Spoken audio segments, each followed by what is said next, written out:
She was born into polygamy. Her family followed the teachings of Joseph Smith, including plural marriage. Like many young girls, she had been promised to a man who was her father's age. But she ran away. She chose hell over a life of polygamy. That girl was me. I was lost, alone, desolate. Then Jesus Christ found me and rescued me. In His love, I found real freedom. He is a shield to all who will take refuge in Him. This is why I can look back and ask, polygamy? What love is this?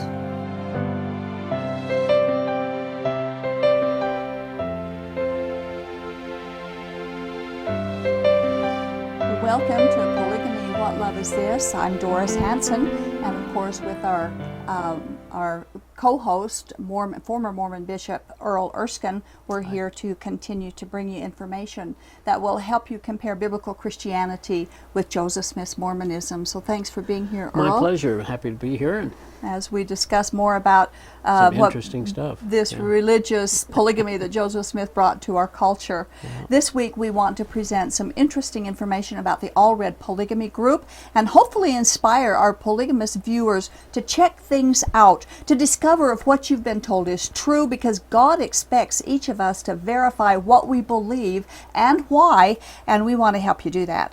Now, there are many different Mormon polygamy groups established in the Intermountain West. Each one is identified by a different name, and each one has its own peculiar practices. But they all have a few things in common, including that Joseph Smith was a prophet of God and that polygamy is a command of God and must be practiced in order to please God. One of those groups is called the All Red Group. It was originally referred to as the Woolley Group after its founder, Lawrence C. Woolley, back in the late 1800s. Its official name now is the Apostolic United Brethren, or the AUB, but it's often referred to as the All Red Group because two of its leaders came from the All Red Polygamy Group, or All Red family of polygamists.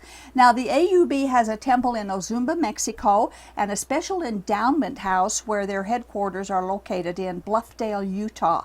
In Utah, they have polygamous communities in Cedar City, in Eagle Mountain, in Harriman, in Rocky Ridge, in Juab County, in Mount Pleasant, as well as other locations in the state of Utah. Outside of Utah, they have members living in Lovell, Wyoming, in Mesa, Arizona, Pinesdale, Montana, in Missouri, and of course Ozumba, Mexico, as well as other locations. The All Red Group has somewhere between 7,500 and 10,000 members. Now, each polygamy group believes and teaches that they alone are God's handpicked elite, and they each claim to be the only true kingdom of God on the planet, and of course the LDS Church claims the same thing. As in all of Mormonism, the AUB have developed a priesthood authority that ministers ordinances and doctrines and asserts patriarchal control over its membership. Their priesthood authority is never to be questioned. Just like the Mormon Church, all the Mormon fundamentalists, including the AUB, rely upon the Book of Mormon for doctrine, as well as the other writings of Joseph Smith. They believe that the LDS Church is doing some of God's work, some of it, but the LDS lost their priesthood authority when they finally gave up polygamy in 1904. That belief is based on several warnings that were made by early Mormon polygamous leadership, and we have a couple of examples. The first one is from Heber C. Kimball. Yes, he said, "Plurality is a law which God established for His elect before the world was formed, for a continuation of seeds forever. It would be as easy for the United States to build a tower to remove the sun as to remove polygamy or the church and kingdom of God." So polygamy was abandoned by the LDS Church, and so according to them, it no longer has the authority to be the kingdom of God, according to Apostle Heber C. Kimball. And now we have another yes, one by this him. is from the 1st of February, 1849.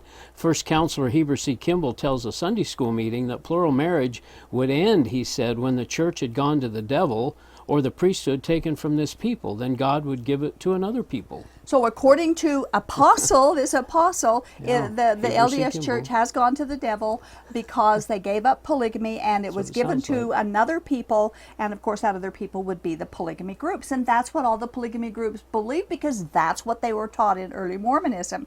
So when LDS gave up polygamy, the die-hard polygamists organized into independent and separate polygamy groups.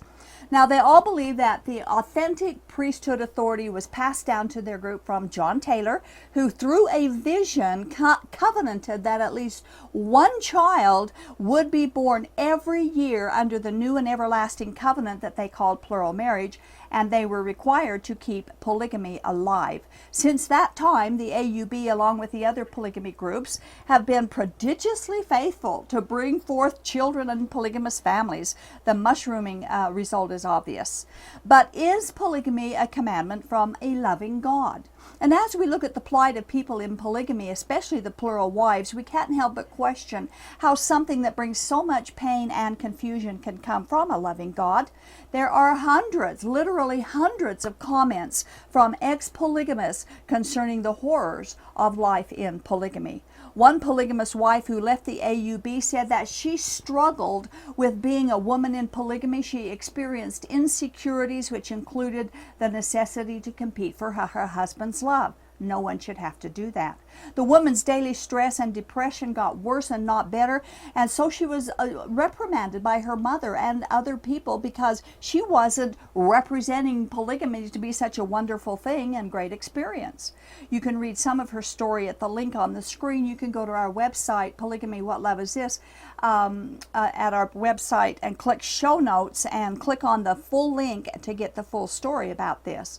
In 1993, one of the polygamous men in the All Red group discovered that several of their leaders were guilty of incest and child molestation. Some were even sentenced to prison for their crimes. So this man rightfully concluded that men who behaved this way could never be men of God, that they and their religion were a fraud. So they packed up their family, left the group, and moved to another city and state. Smart move. He was exactly right. These men who practice sexual abuse, underage marriages, multiple spouses, enormous families that they cannot properly provide for are not men of God. We can say this because God said it. In 1 Timothy 5:8, but if any provide not for his own, and especially for those of his own house, he hath denied the faith, and is worse than an infidel. Well, that's pretty clear. Yeah, it That is. a man is supposed to support his family, and God has not provided a special loophole for polygamists, and God never shows favoritism, and those who disobey God are not godly men. Now, about the practice of polygamy, one ex-polygamist who shall remain anonymous said this. Polygamy is debauchery masquerading as religion. It is destructive to both men and children. Females are coerced and brainwashed into going along with it and suffer anguish when they do. Boys are kicked out on the street to make more wives available to the old men and the leaders. Welfare fraud is rampant. Now, this is from an ex-polygamist woman Who would know? who would know. She's been on the inside and she knows what it's all about. She knows what she's talking about. So would a loving God command a practice where destructive forces are constantly at work? God's love purposed monogamy, not polygamy. Recently, an event took place regarding the All Red Polygamy group where the leader was accused of sexual molestation of his daughter several years ago. Again, we have a link on the screen where you can go to our website and click show notes and get more full information on this story. But it tells about Rosemary Williams, pardon me, who is the third of 5 wives of Brady Williams. He has a total of 24 children from his 5 polygamous wives. They were once part of the AUB.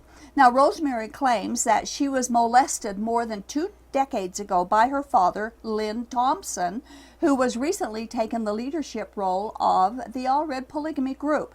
Now, Rosemary says her father fondled her when she was 12 years old, but she doesn't believe sex is widespread among the group. She has no plans to file criminal charges against her father, and she doesn't think it will do any good for her if she did that. But the reason she reported this is because she wants mothers to feel safe and comfortable enough to be able to come forward and report abuse when it does happen. Now, we don't know if Rosemary Williams doesn't believe that sexual abuse is widespread, either because she isn't informed or because she doesn't want to believe that it's widespread. But available reports and personal stories indicate sexual abuse is widespread in all of the polygamy groups with no exceptions. We want to quote part of a story from a woman that we will refer to as W. I am from the Allred group. I was a stepdaughter of the prophet. We used the Book of Mormon. We were taught all the same things as Mormons. We were told that the LDS were weak and that only strong women with true faith would stay in polygamy and in turn get into heaven. I left the polygamy religion and was smart enough to get out before I was married off. I was being called for when I was 14 and it was terrifying. I am still dealing with the damage done to me during my childhood. I have no idea how anyone would want to put that kind of pain onto their children. I will never do that to mine. From pure physical and sexual abuse to the horrible emotional abuse, it is nothing to pretend is good. It's the worst thing that has ever happened to me, and I'll likely always bear both physical and emotional scars. Obviously, Wow. abuse does occur in the AUB. And it's strange that when she became a polygamous wife, Rosemary Williams positioned herself into the same kind of a polygamous situation that inspired the abuse by her father. Rosemary said she wants to do her part to prevent her father from abusing others. But does she not realize that it is the sexually oriented lifestyle that initiates and incubates the abuse and the abusers? We have another link on the screen. It's a long one, but go to our show notes and click on the link for more information on this story. Now, Lynn Thompson, who is Rosemary's polygamous father and her alleged abuser, is now the leader of the AUB, like we said earlier, but he is denying the charges. Rosemary said that she confronted him about his abuse, but he denied it. He said that he was going to pray and ask God to bring it to his memory if it actually happened. She also reported this abuse to another high-ranking AUB leader, but nothing was done about it. Secrecy and silence prevails in every polygamy group.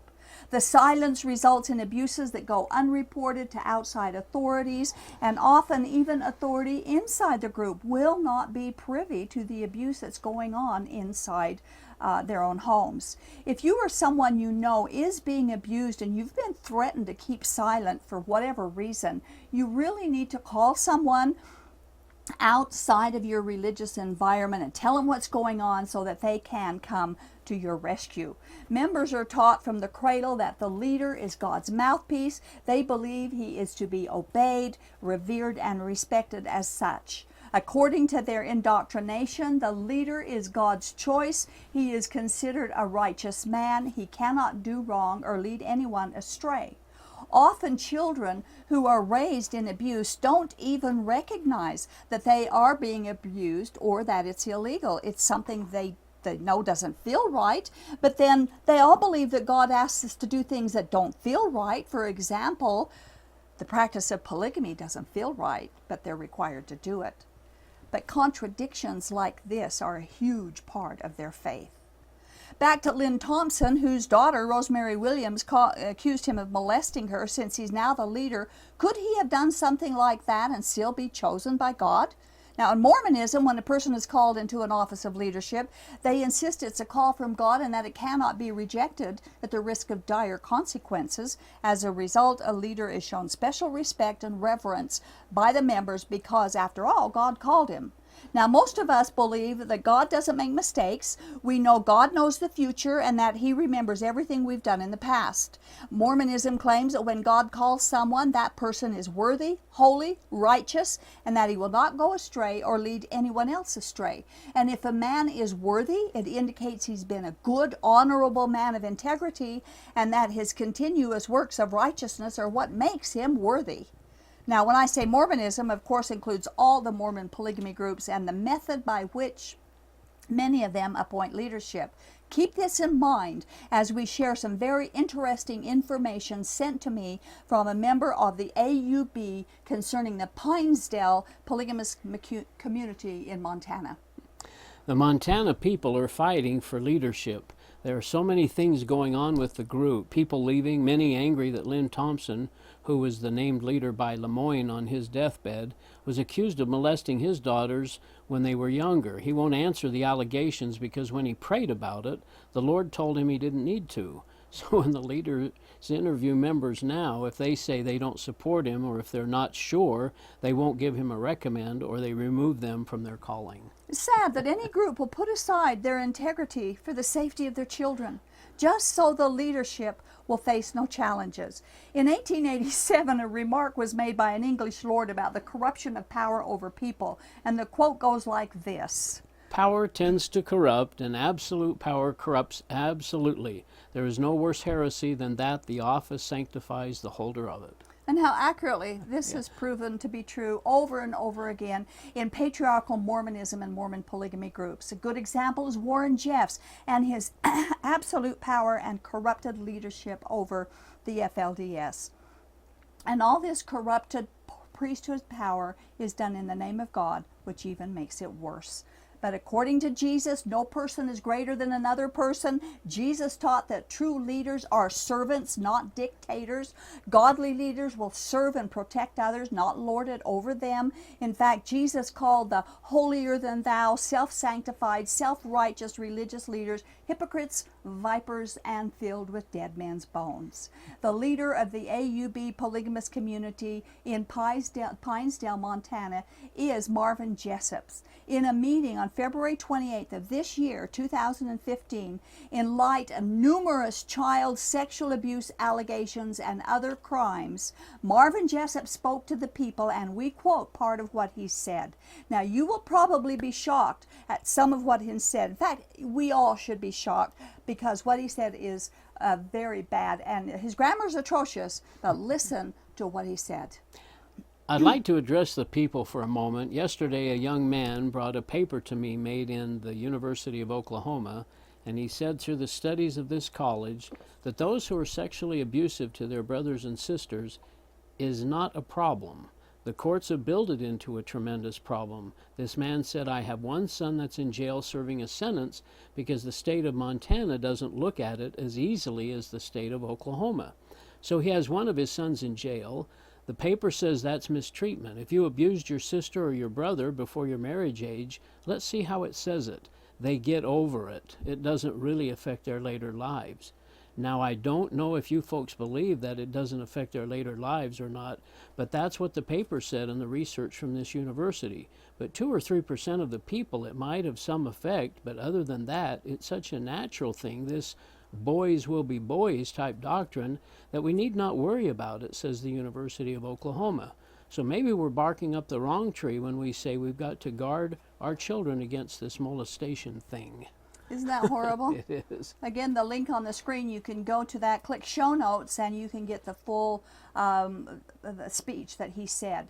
And, you know, this man just threw at least several hundred boys and girls under the bus. And if there is a report from the University of Oklahoma, like he claimed, stating that sexual abuse is not harmful, then that they'll get over it, that boys will be boys, we couldn't find it. He didn't give a reference to the paper that he quoted. He didn't give a date. So we don't know if he's taking it out of context or even if it exists at all. But we do know there is enough data in enough reports that prove beyond question the long-term destructive results of child sexual abuse and incest. People who disagree with their polygamous leaders are removed from leadership positions. Free thinking and freedom of speech is rare. Questions are ignored about the sexual allegations of Lynn Thompson. They honestly refuse to govern themselves with honesty and integrity. Our ministry's purpose is to apply biblical authority and teachings to the doctrines and actions of polygamy groups and their leaders. If you're a member of a polygamy group or the LDS Church, we realize you've been taught the Bible is not trustworthy.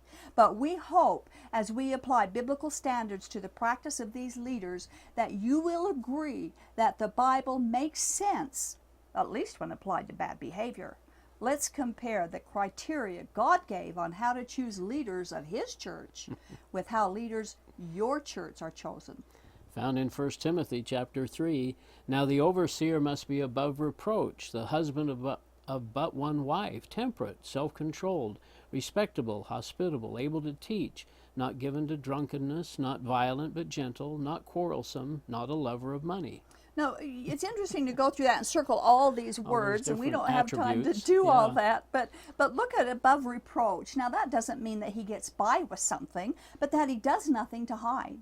And notice words like respectable. He must be respectable. He must not be violent. Right. And we do have another passage in 1 Timothy chapter 3. He must also have a good reputation with outsiders, so that he will not fall into disgrace and into the devil's trap. Deacons likewise are to be men worthy of respect, sincere, not indulging in much wine, and not pursuing dishonest gain. They must first be tested, and then if there is nothing against them, let them serve as deacons. A deacon must be the husband of but one wife, and must manage his children and his household well. Now, these passages includes all kinds of church leadership position in God's true church. Notice the leaders must be worthy of respect. Not that you respect him just because he's a leader, but that he has earned respect by his good behavior and morals. Verse 12, he must be the husband of one wife. At least, now this doesn't teach that he must have at least one wife, which is what they claim it teaches. Right. It means he must have only one wife. And these are requirements given by God for any true godly leader of his people. Now, there's not a polygamy group since Joseph Smith forward who ever measures up to these qualifications. We have another biblical passage from Titus chapter 1.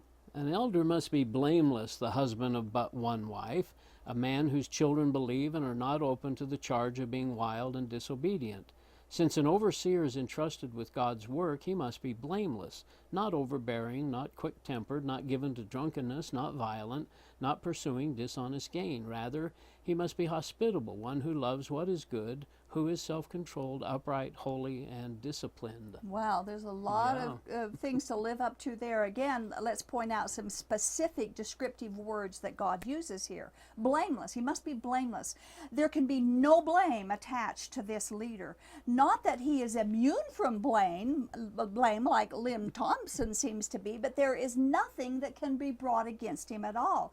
He must have one wife. It says only one wife. He cannot be a polygamist. His children must be obedient, which means his sons cannot be sex offenders and abusers either. And I know that that hurts the Kingston polygamy group because their sons do. They must not be overbearing or violent or prone to anger. They must be self-controlled. And as we speak to members of the AUB or any of the polygamy group, do these qualifications describe any of their leaders? Do they describe your leader for whichever group that you belong to? Did you know that we are to judge our church leadership? Are they qualified to according to God's list of questions? If leaders were chosen based on God's standards, scandals would diminish, less deceit, certainly sexual abuse would decrease, and no more fear of police or legal authority. Everyone could live in peace each day, that is, if polygamy groups chose their leaders according to God's required standards. Now, Earl, as we talk through this, we do have a few minutes to talk. When leaders call, in the LDS Church, when leaders are called, do they have a choice to say no? The polygamy groups, they're called, they must go and do this. Is that the same way in the LDS Church? I personally never turned down a calling. Would you dare? Would you have dared? Well, I guess under certain circumstances, I suppose. I did have people when I was serving as bishop that had reasons that they really couldn't fulfill the calling that had been given. And of course I was praying, hoping that God was talking to me about being inspired to call them. But sometimes I could see that it was either a health issue or a family issue, and sometimes there were legitimate reasons. But yes, there's a sense of guilt there if you don't accept the calling. But they truly believe that God has called the person to this position. Called that person, and then in turn called them to that the leader's inspired, and that they're making an inspired calling. And so yes, they feel very obligated to accept the calling. And it's always, well, I don't feel worthy. If that's or not worthy, but I don't feel adequate, then of course you have arguments to say, well, God's calling you, and you'll grow into it, and you'll learn what you need to. And I was wondering if the polygamist that you're aware of, are they aware of these people who have left and made these kinds of quotes to and experiences? Oh, I think they're very much aware of what's going on. I don't know if they follow all the quotes and all these experiences, but they are very much aware. They deny them. They do. They deny them lock, stock, and barrel. That So when a person leaves, they just discount that person. Anything negative that they would say, everybody inside they the would group just kind of does. shun that. Shun that. Okay. Yeah, they think it's a lot like the LDS Church. Oh, they must have done something really wrong, and so they are making this up, or they're just saying this to take the heat off Satan's them, deceiving them or and to something. make it look like that. Now, I just like with the AUB group, when these men landed in prison for sexual abuse, Yeah. and they were leadership, they were on the leadership council, and this man looked at that and thought, how could God have called them? God wouldn't call people like that to be in leadership position. Now, when we did the sexual abuse shows, where bishops and these people in leadership in the Mormon Church, if God really called them, would they really have behaved this way? Does Well- God not know? Well, he does, but I think you kind of figure with all the numbers of bishops or leaders that yes, they're men and that they will fall. Some And will they always some make will that. make mistakes and excuse them. I think people are doing that with Joseph Smith and his many wives Well, and his sexual And in activities. 1 Timothy 3:7, it says that the leader must have a good reputation with outsiders. That's one of the qualifications to become a leader. Yeah.